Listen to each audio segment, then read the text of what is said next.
Hello everyone, কিভাবে ঘরে বসে ঝটপট মেয়োনেজ তৈরি করা যায় সেটাই আমি আজকে আপনাদের সাথে শেয়ার করব। খুব অল্প কিছু উপকরণ দিয়ে আপনারা এই মেয়োনেজ ঘরেই তৈরি করতে পারেন। তো চলুন দেখে নিই পুরো প্রস্তুত প্রণালী। মেয়োনেজ তৈরি করার জন্য আমি সবার প্রথমে একটি ব্লেন্ডার নিয়ে নিব। আপনারা চাইলে যে কোনো ফ্রুট প্রসেসরও ইউজ করতে পারেন। এরপর এতে একটি ডিম নিয়ে নেব। ডিমটা অবশ্যই রুম টেম্পারেচার বা স্বাভাবিক তাপমাত্রায় থাকতে হবে, নয়তো মেয়োনেজটা হবে না। তাই ডিমটা যদি ফ্রিজে থাকে সেটা অবশ্যই 3 থেকে 4 ঘন্টা আগে নামিয়ে দেন ব্যবহার করতে হবে। এরপর আমি এর মধ্যে 3 চা চামচ চিনি নিয়ে নেব। আপনারা যদি নোনতা ভাবটা বেশি রাখতে চান তাহলে 2 চা চামচ নিলেই চলবে। এবং এরপর এর সাথে নিয়ে নেব 2 চা চামচ গুঁড়া দুধ বা মিল্ক পাউডার।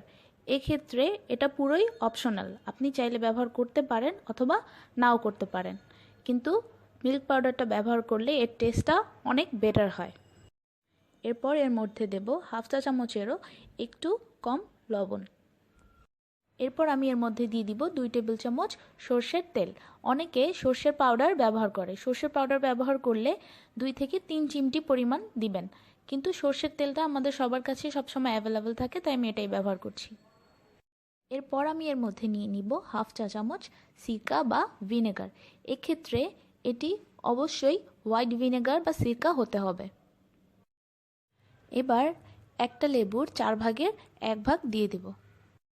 একটা ডিমের মেয়োনেজের জন্য 1 গ্লাস তেলের প্রয়োজন হয়। আমি এখানে রেগুলার সয়াবিন তেল ইউজ করেছি, আপনারা চাইলে অলিভ অয়েলও ইউজ করতে পারেন। এক্ষেত্রে এখন আমি অর্ধেক তেল দিয়ে দিব, বাকিটা রেখে দেব। এবার আমি প্রায় 20 থেকে 30 সেকেন্ডের মতো এটাকে একবার ব্লেন্ড করে নেব। এরপরে দেখবেন কিছুটা ঘন হয়ে এসছে। এ পর্যায়ে যে বাকি তেলটা রেখেছি সেই তেলটাও সম্পূর্ণ দিয়ে দেব। তারপর আমি এটাকে আবার প্রায় 1 মিনিটের মতো ব্লেন্ড করব।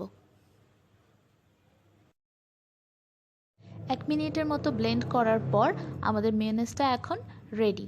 আমি চামচ দিয়ে এটার থিকনেসটা দেখাচ্ছি। এটা এই রকম ঠিক হবে। এই মেয়োনেজটাকে যদি আপনারা সংরক্ষণ করতে চান তাহলে এটাকে অবশ্যই একটি কাচের বয়মে ভরে ফ্রিজে সংরক্ষণ করতে হবে। এটা প্রায় 10 থেকে 12 দিন পর্যন্ত ভালো থাকবে।